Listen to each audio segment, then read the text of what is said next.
నూతనంగా ఏర్పడినటువంటి Durgi market yard committee ప్రమాణ స్వీకార కార్యక్రమానికి విచ్చేసినటువంటి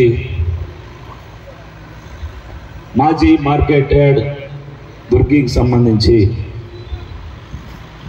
ఇప్పటి వరకు చైర్మన్గా చేసి ఉన్నటువంటి గోపాలన్న గారికి, అలానే జెడ్పీటీసీ సభ్యులు దుర్గి చెట్టిపల్లి యలమంద గారికి, అలానే దుర్గి మండల పార్టీ ప్రెసిడెంట్ ఉన్నం పెద్దబ్బాయి గారికి, అలానే రెండుచింతల మండలానికి సంబంధించి ఎంపీపీ గారికి, మాజీ జెడ్పీటీసీ భాస్కర్ రెడ్డి అన్న గారికి, అలానే కారంపూడి మండలానికి సంబంధించి మండల పార్టీ అధ్యక్షులు మరియు ఎంపీపీలు, ఈ కార్యక్రమానికి విచ్చేసినటువంటి ఎంపీటీసీలు, సర్పంచ్లు, వైఎస్ఆర్ కాంగ్రెస్ పార్టీ నాయకులు, కార్యకర్తలు అందరికీ కూడా నా హృదయపూర్వకమైనటువంటి నమస్కారాలు తెలియజేస్తా ఉన్నాం. మనం 10 సంవత్సరాలు కష్టపడి జగన్మోహన్ రెడ్డి గారి ఆధ్వర్యంలో ఎన్నో పోరాటాలు చేశాం.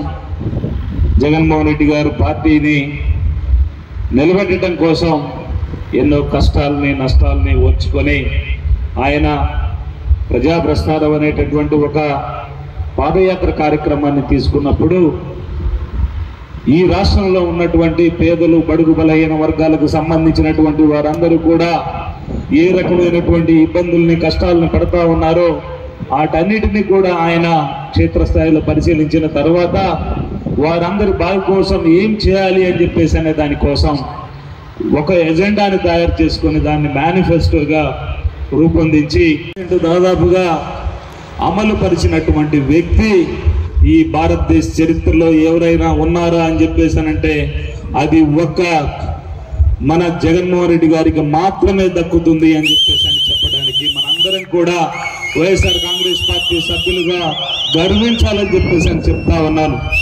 ఇప్పటికీ మన పార్టీ 13 సంవత్సరాలు కంప్లీట్ అయి 14వ సంవత్సరంలోకి మనం పరిగెడుతూ ఉన్నాం.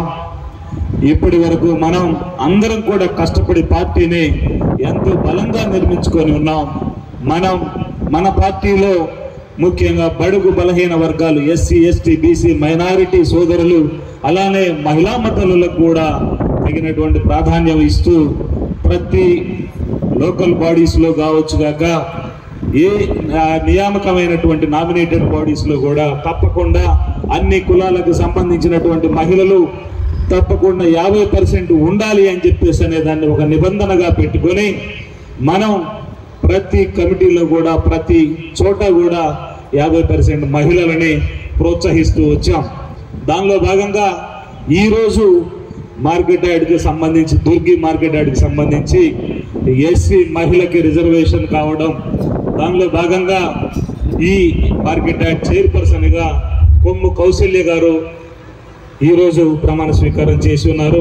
అలానే వైస్ చైర్పర్సన్గా గురజాల రామారావు గారు మరియు డైరెక్టర్స్గా బొల్లెద్దుల ఎన్నయ్య గారు, చింత లక్ష్మీ నరసయ్య గారు, తర్వాత కందుకూరి కాశమ్మ గారు, బోయిన నరసమ్మ గారు, రామావత్ లక్ష్మీబాయి గారు, మాచర్ల అన్నపూర్ణమ్మ గారు, అలానే బోయిన కార్యక్రమాన్ని మనం ఇప్పుడు జరుపుకోవడం జరిగింది. ఈ సందర్భంగా ఇక్కడికి విచ్చేసినటువంటి వారందరిని ఉద్దేశించి ముఖ్యంగా మన పార్టీ ఇప్పటి వరకు చేసినటువంటి కార్యక్రమాల గురించి ఒక 2 నిమిషాలు మాట్లాడతాను. జగన్మోహన్ రెడ్డి గారు ముఖ్యమంత్రి అయిన తర్వాత నవరత్నాలు అనేటటువంటి స్కీములు తీసుకొని ముఖ్యంగా మన నియోజకవర్గానికి సంబంధించి కూడా ఒక కులం, మతం అనేటటువంటిది లేకుండా ప్రతి పార్టీకి సంబంధించినటువంటి ప్రతి వారందరికీ కూడా ఈ సంక్షేమ పథకాలను అందించడం కోసం ఎంతో కృషి చేసినటువంటి సందర్భం ఉంది. ఇక్కడ ఎక్కడ కూడా వివక్షకి పోకుండా ఎవరైతే అర్హులై ఉంటారో అర్హులై ఉన్నటువంటి ప్రతి ఒక్కరికి కూడా ప్రభుత్వం అందించేటటువంటి సంక్షేమ పథకాలన్నిటినీ కూడా ఇవ్వడానికి మనం ఎక్కడా కూడా ఇప్పటి వరకు ఒక్కరికి కూడా అడ్డంకి పెట్టినటువంటి సందర్భం లేదు. ఇక్కడ దాదాపుగా మన నియోజకవర్గంలో దాదాపుగా 93% మంది ఎవరైతే అర్హులై ఉన్నారో వారందరికి కూడా ప్రతి ఒక్క పథకాన్ని మనం అందించినటువంటి ఘనత మనది.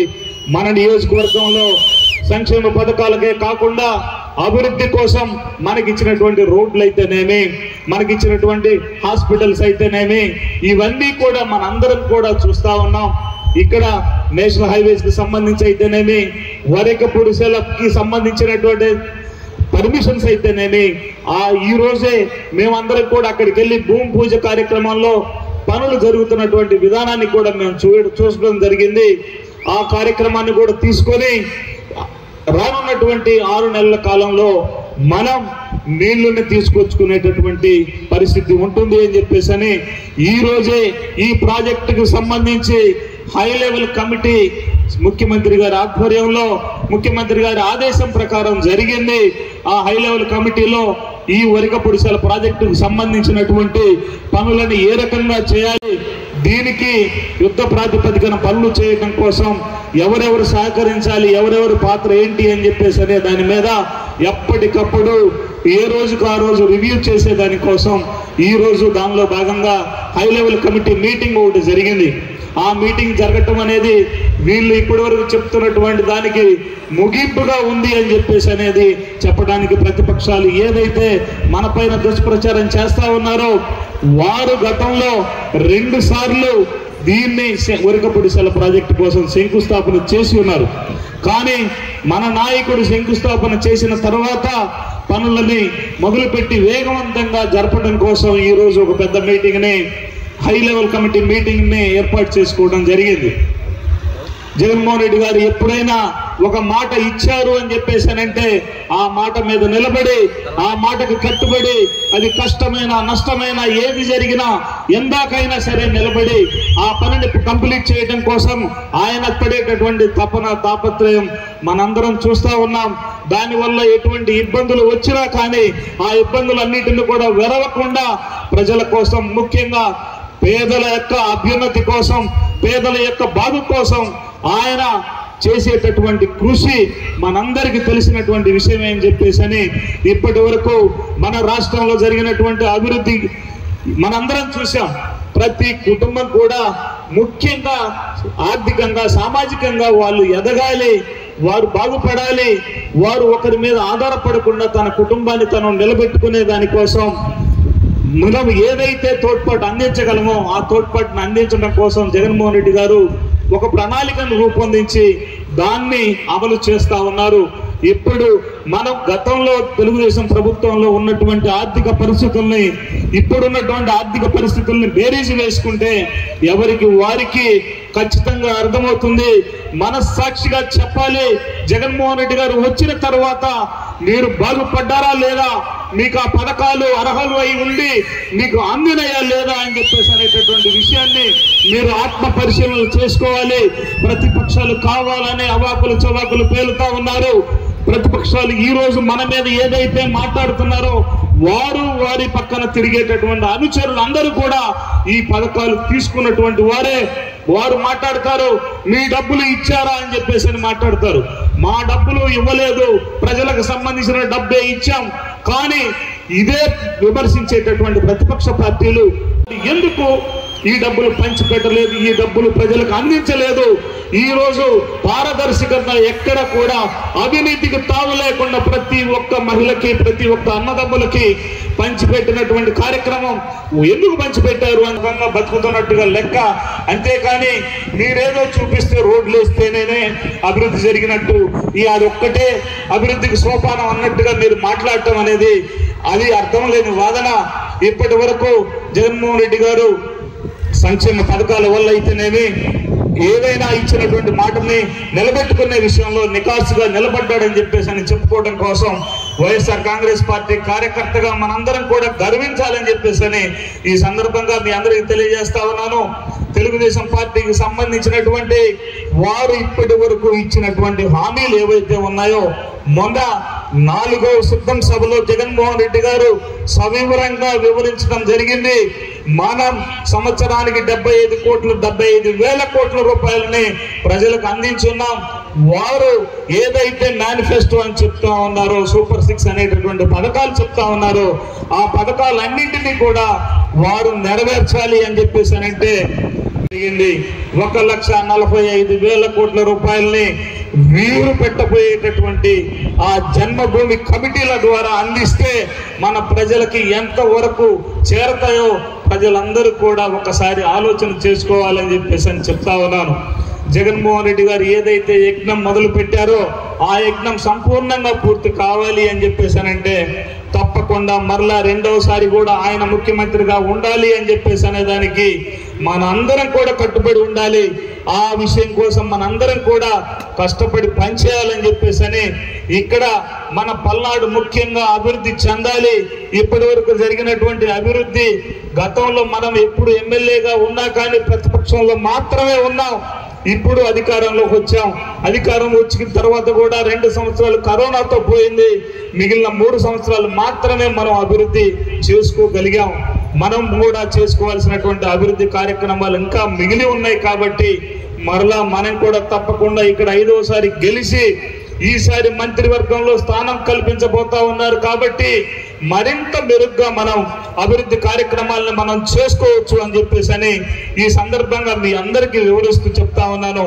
మనకి ఇక్కడ బీసీ యాదవ్ వర్గానికి సంబంధించినటువంటి అనిల్ కుమార్ యాదవ్ అన్న ఎంపీగా కంటెస్ట్ చేస్తా ఉన్నారు. ఆయన కూడా మనం ఘనమైనటువంటి మెజార్టీతో గెలిపించాలి. యాదవ్ సోదరులారా ఒకసారి ఆలోచన చేయండి. అనిల్ కుమార్ యాదవ్ గారిని మన మీద నమ్మకంతో, మన పల్నాడులో మీద నమ్మకంతో ఇక్కడికి పంపించారు. ఆయన్ని కూడా తప్పకుండా బలపరిచి గెలిపించాల్సినటువంటి బాధ్యత మీ అందరి మీద ఉంది. ముఖ్యంగా వైఎస్ఆర్ కాంగ్రెస్ పార్టీ నాయకులు, కార్యకర్తలైనటువంటి వారికే కాకుండా తెలుగుదేశంలో ఉన్నటువంటి యాదవ్ సోదరులు కూడా ఒకసారి ఆలోచన చేయండి. మీ సామాజిక వర్గానికి ఎవరైతే ఎక్కడైనా అవకాశం ఇచ్చారో అది ఒక జగన్మోహన్ రెడ్డి గారు మాత్రమే ఇచ్చారు. ఎన్ని అవకాశాలు ఇచ్చారు, ఎన్ని ఎంపీ సీట్లు ఇచ్చారు, ఎన్ని ఎమ్మెల్యే సీట్లు ఇచ్చారో ఒకసారి మీరు బేరీజ్ వేసుకోండి. ఎవరు మీ కోసం, మీ వర్గం కోసం కట్టుబడి పనిచేస్తున్నారో వారి యొక్క మంచి కోసం మీరు బాగుపడండి, మంచి కోసం మీరు పాటుపడండి, మంచి కోసం మీరు అండగా నిలబడాలి అని చెప్పేసి మీ అందరినీ కూడా ఈ సందర్భంలో కోరుతా ఉన్నాను. మన నియోజకవర్గానికి సంబంధించి ఒక నాయకుడు వచ్చాడు. ఆ నాయకుడు ఎప్పుడు కూడా ఏం చూస్తా ఉన్నాడు అని చెప్పేసి అంటే మనం పచ్చగా ఉండకూడదు. మన ఊర్లలో మనం తగాదులు పెట్టుకోవాలి. మనం తగాదులు పెట్టుకొని మనం నాశనం కావాలి. ఒకడు నాశనం అయితే ఒకడు చచ్చినట్టు నా పక్కనే ఉంటాడు. వాడు వచ్చి నా పక్కన చేరతాడు కాబట్టి నా పార్టీ నాకుంటది అని చెప్పేసి అనే ఉద్దేశంతో పనిచేస్తా ఉన్నాడు. వాళ్ళు వీళ్ళు అని చెప్పేసి ఉన్నాడు. కానీ మనం ఎప్పుడు కూడా వాళ్ళు వీళ్ళు అనేది ఆలోచన చేయకుండా మనం అందరం ఒకటి అని చెప్పేసి ఆలోచన చేసి మనం పనిచేసాం. కానీ ఈ నాయకుడు ఏంటంటే తనకి తన వర్గం ఒకటి కావాలి. ఆ వర్గం కావడం కోసం మనల్ని రెచ్చగొట్టే విధంగా ప్రవర్తిస్తా ఉన్నాడు. మనం రెచ్చగొడితే రెచ్చిపోవలసినంత అఘాయిత్యం మనకి లేదు. మనం కొంచెం సంయమనంతో వ్యవహరించి ఎక్కడ ఎటువంటి ఇబ్బందులు లేకుండా, ఎవరిని ఇబ్బంది పెట్టకుండా మనం మన పార్టీ కోసం, మన పార్టీ గెలుపు కోసం మనం కృషి చేయాలని చెప్పేసి రాబోయే ఎన్నికల్లో మనం ఘనమైనటువంటి మెజారిటీని సాధించే దానికోసం పనిచేయాలని చెప్పేసి ఈ సందర్భంగా మన పార్టీ నాయకులు, కార్యకర్తలు అందరినీ కూడా కోరుతా ఉన్నాను. ఎలక్షన్స్ అయిపోయిన తర్వాత చూసుకుందాం. ఏదైనా కానీ ఆయన దమ్మేంటో మన దమ్మేంటో చూసుకుందాం. ఎలక్షన్స్ వరకు మాత్రం సంయమనంతో ఉండండి. ఆయన ఏం పీకుతాడో ఆ రోజు చూద్దాం. ఆయన పీకేది ఏంటో కూడా చూద్దాం. ఇప్పటి వరకు మనం ఇక్కడ లోకల్, అక్కడ నాన్ లోకల్ కాబట్టి మనల్ని ఏం పీకలేడు. ఆయన పీకేది ఏంటో పీకుదాం. ఆయన పీకే రోజు మనందరం కూడా ఉందాం. ఆ రోజు వరకు మనందరం వెయిట్ చేద్దాం. సంయమనంతో ఉందాం. మనందరం కూడా మంచిగా ఎలక్షన్ చేసుకొని ప్రతి ఒక్కరి దగ్గరికి పోయి మనం చేసినటువంటి అభివృద్ధిని చెప్పుకొని మనం ఓటు అడిగి మనం ఓటు వేయించుకుందాం. ఇక్కడ 2 ఓట్లు మనకు అవసరం. ఒకటి ఎంపీ అభ్యర్థిగా ఉన్నటువంటి అనిల్ కుమార్ యాదవ్ గారికి, మరియు ఇక్కడ మరలా 5వసారి నియోజకవర్గంలో ఎమ్మెల్యేగా నిలబడుతున్నటువంటి రామకృష్ణారెడ్డి గారి కోసం మనం ఓటుని అడిగి 2 ఓట్లను మనం ప్రతి ఒక్కరికి కూడా వేయించుకోవాల్సినటువంటి అవసరం ఉంది అని చెప్పేసి చెప్తా ఉన్నాను. కొన్ని మన మధ్య ఏవైనా చిన్న పొరపచ్చాలు ఉంటే అవి మనం కూర్చొని మాట్లాడుకొని పరిష్కరించుకోవటం వల్లనే మనం ఇక్కడ తప్పకుండా విజయం సాధిస్తామని చెప్పేసి చెప్తా ఉన్నాను. ఎవరు కూడా అసంతృప్తిగా ఉండవలసినటువంటి అవసరం లేదు. వాడేదో తోసి పెడతాడని చెప్పేసి అంటే వాడు పీకేదేమీ లేదు. ఇక్కడ ఏదన్నా అవకాశం ఉందా తప్పకుండా మనం మాత్రమే చేయగలం, చేసుకోగలం.